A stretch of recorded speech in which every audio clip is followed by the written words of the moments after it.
اس کے بعد پہلے مرنے والے کے خاندان کو سمجھا بجھا کر حاضری کھلاتی ہیں، پھر خود نوالا توڑتی ہیں۔ تو نے سارے لشکر کو کھانا بانٹا، مگر خاندان اہل بیت کی طرف تیرا خیال بھی نہ گیا۔ خدا کی قسم ہمارے حلق میں نوالا اٹک رہا ہے، ہم پر بھی کھانا حرام ہے۔ جب تک وہ لوگ فاقہ نہیں توڑیں گے تو ہم میں سے کوئی کھانے کو ہاتھ نہیں لگا پائے گا۔ یہ کہہ کر انہوں نے ابن سعد کے سامنے رکھے ہوئے مرغن خانوں کے خان الٹ دیے، جام عہدے کر دیے اور تلواریں کھینچ کر کھڑے ہو گئے۔ ابن سعد ان کے تیور دیکھ کر چوکنا ہو گیا۔ اس سے قبل کہ یہ باغیانہ خیالات ساری فوج میں زہر بن کر پھیلے، انہیں ختم کرنا پڑے گا۔ وہ بڑے ڈرامائی انداز میں سر جھکا کر رونے لگا، پھر بولا خدا تمہارا بھلا کرے، تم نے مجھے نیک مشورہ دیا، میں خود نادم اور پریشان تھا۔ اس نے نوکروں کو بلا کر حکم دیا، ابھی 40 خان کھانوں کے اور مشروبات لے کر جاؤ اور پیش کرو۔ لوگ بولے ہم کس منہ سے جائیں، ہمیں تو شرم آتی ہے۔ ہم نے ان کی آنکھوں کے سامنے ان کے عزیزوں کے گلے کاٹے ہیں، وہ ہمارے ہاتھ کا چھوا نہیں کھائیں گے۔ ان غلیظ خون بھرے ہوئے ہاتھوں سے ہمیں خود منہ میں نوالا رکھتے ہوئے ابکائی آ رہی ہے۔ ابن سعد نے شمر سے کہا، بھائی اس وقت تو ہی جا سکتا ہے، تو خود کو عباس ابن علی کا رشتہ دار بتاتا ہے۔ شمر نے کہا نہیں یہ مجھ سے نہیں ہو سکے گا۔ سیدہ زینب نے اپنی آنکھوں سے مجھے حسین کی چھاتی پر چڑھ کر ذبح کرتے ہوئے دیکھا تھا۔ ابن سعد فکر مند ہو کر کہنے لگا، کم وقت تم نے اس بچی کو تماچا مار کر کانوں سے بندے ناحق کھینچے۔ ٹھیک کہتے ہو، تمہارا جانا ٹھیک نہیں، تمہیں دیکھ لیا تو خوف سے اس کا دم ہی نکل جائے گا۔ جب کوئی کھانا لے جانے پر تیار نہ ہوا تو حر کی بیوی کو خیال آیا جو شام کی فوج کے ساتھ ہی تھی۔ وہ بدنصیب اپنے شوہر کے سوگ میں سر اٹھائے آنسو بہا رہی تھی۔ یہ سوچ کر دل کو ڈھارس بند رہی تھی کہ عین وقت پر حر کو خدا نے قوت بینائی بخشی، اس کا بہادر شوہر حق پر قربان ہو گیا، اس کے گناہوں کی کچھ تو تلافی ہو گئی۔ ابن سعد نے اسے بلایا، بیچاری سمجھی کہ اسے حر کی غداری کی سزا بھگتنی پڑے گی، لرزتی کانپتی ہوئی آ گئی۔ مگر جب معلوم ہوا کہ کھانا لے جانے کا سوال ہے تو ذرا جی ٹھہرا۔ وہ پہلے ہی ان مظلوموں کے خیال سے پریشان تھی، ان کی خدمت کے موقع کو غنیمت جانا۔ جب حر کی بیوی خان لے کر پہنچی تو دور ہی سے ان کی حالت دیکھ کر جی مسل گیا۔ ریت پر بے سر و سامانی کی حالت میں بچے اور عورتیں پڑی تھیں۔ الٹے پیروں واپس آئی اور کہنے لگی، ابن سعد سادات اہل بیت کی خواتین کھلے آسمان کے نیچے پڑی ہیں، پہلے ان کے لیے خیمے نصب کراؤ، تب میں ان کے لیے کھانا لے کر جاؤں گی۔ ناپاک ریت پر جہاں تھوڑی دور پر لاشیں پڑی ہیں، ان کے حلق سے نوالا کیسے اترے گا؟ ابن سعد بکھلایا ہوا تھا، اس نے ڈانٹ کر حکم دیا کہ ایک بڑا اور کشادہ خیمہ ان لوگوں کو دے دیا جائے۔ جب قدموں کی چاپ اور مشل کی روشنی نظر آئی تو سیدہ زینب چونک کر اٹھ بیٹھی، سمجھی ظالم یہاں بھی چین نہیں لینے دیں گے اور ستم ڈھانے آ رہے ہیں۔ سیدہ زینب فوراً کھڑی ہو گئی اور بڑھ کر بولی، کیا ہم لوگ بھاگے جا رہے ہیں؟ خدا را اس وقت ہمارا پیچھا چھوڑ دو، ذرا بچوں کی آنکھ لگ گئی ہے، جاگ گئے تو پھر بھوک پیاس سے رونے لگیں گے، بہت ہلکان ہو کر سوئے ہیں۔ یہ سن کر حر کی بیوی زارو قطار رونے لگی اور آگے بڑھ کر کہنے لگی، اے سیدہ آپ کے پاس ایک عرض لے کر حاضر ہوئی ہوں۔ سیدہ زینب نے فرمایا، عرض ہم تو حکم سننے کے لیے بیٹھے ہیں، کہو کیا کہنا ہے؟ حر کی بیوی نے کہا، چلیے اس خیمے میں آرام کیجیے۔ سیدہ زینب نے فرمایا، آرام کیا، ہمارے حصے کا آرام تمہارے پاس باقی ہے۔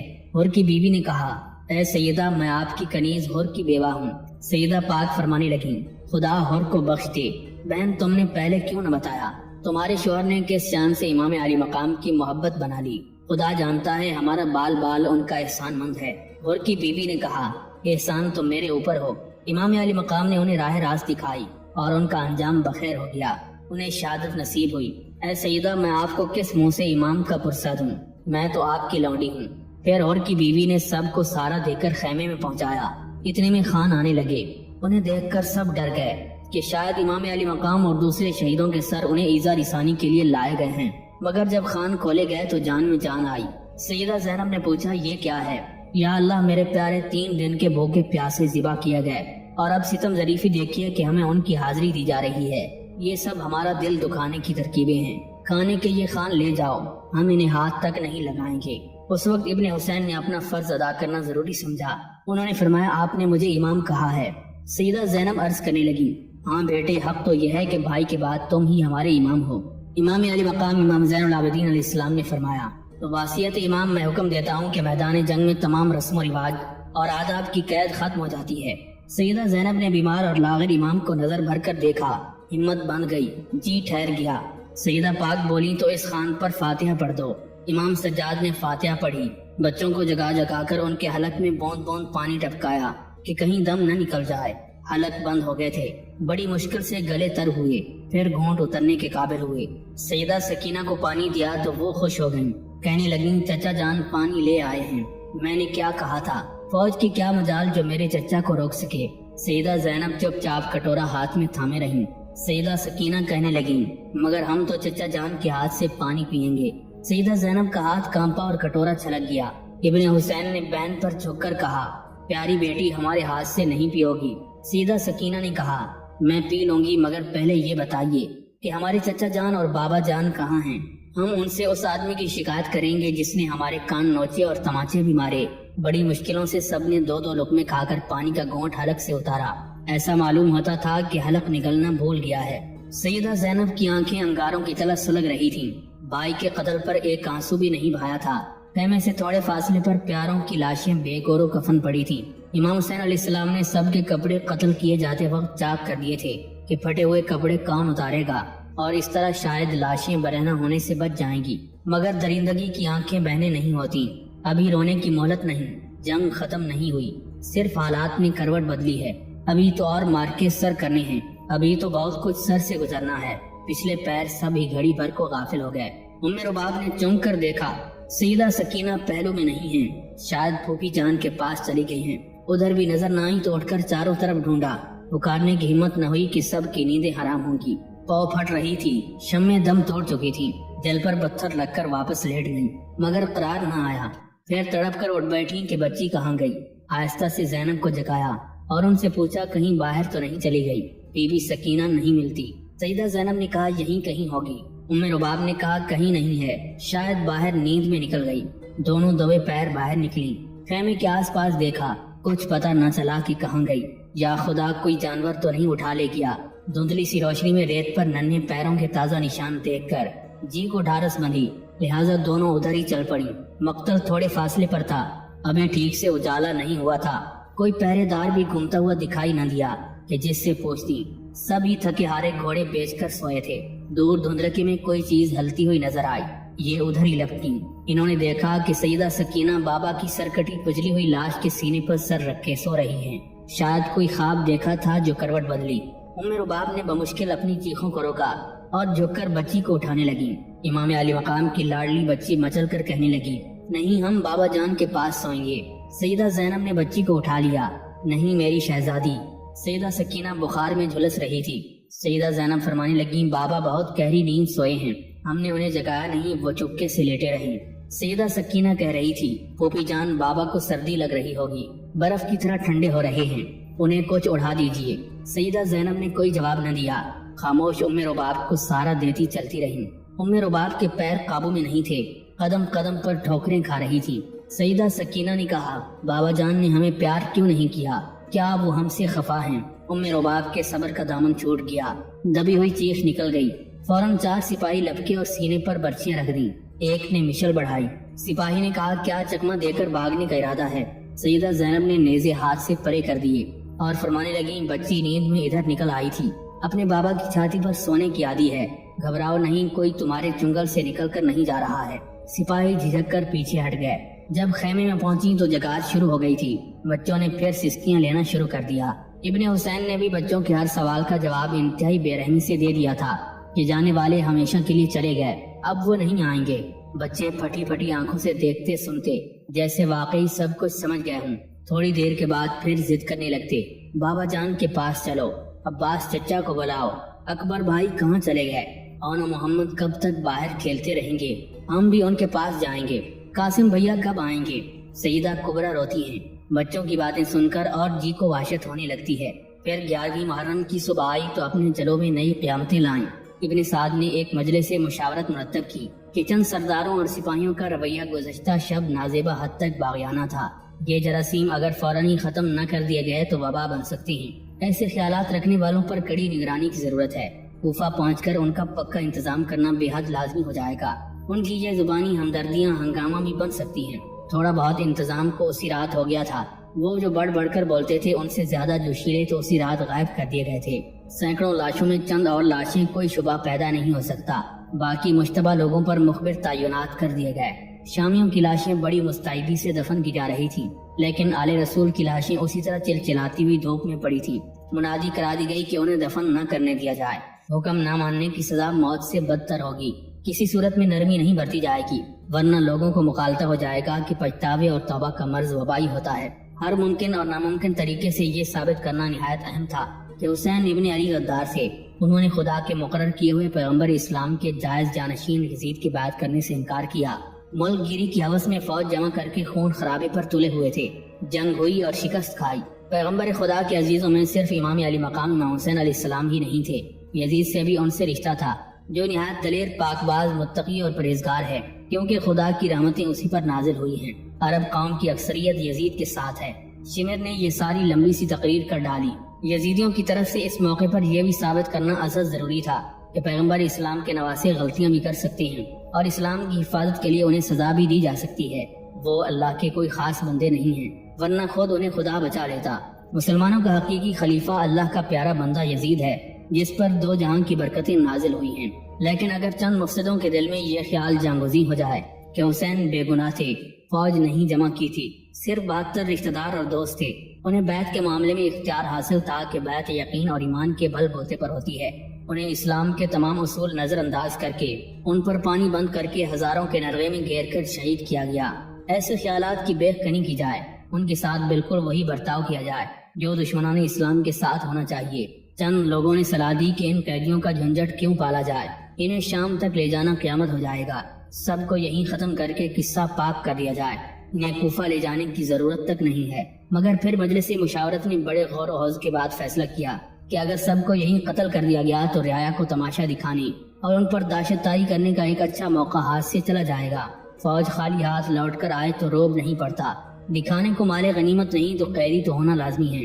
ان کی بے حرمتی اور درگت دیکھ کر اور بھی لوگوں کے دلوں میں ان کی بغض ختم ہو جائے گی، یہ گمان بھی مٹ جائے گا کہ یہ رسول خدا کے نواسے ہونے کی وجہ سے کوئی خاص رتبہ یا طاقت رکھتے ہیں۔ ان کی طاقت کم ہونے کا مطلب ہے لوگوں کے دلوں میں یزید کے لیے زیادہ سے زیادہ جگہ ہو جائے گی، اس لیے جتنا بھی شاندار جلوس تیار کیا جا سکے مفید ثابت ہوگا۔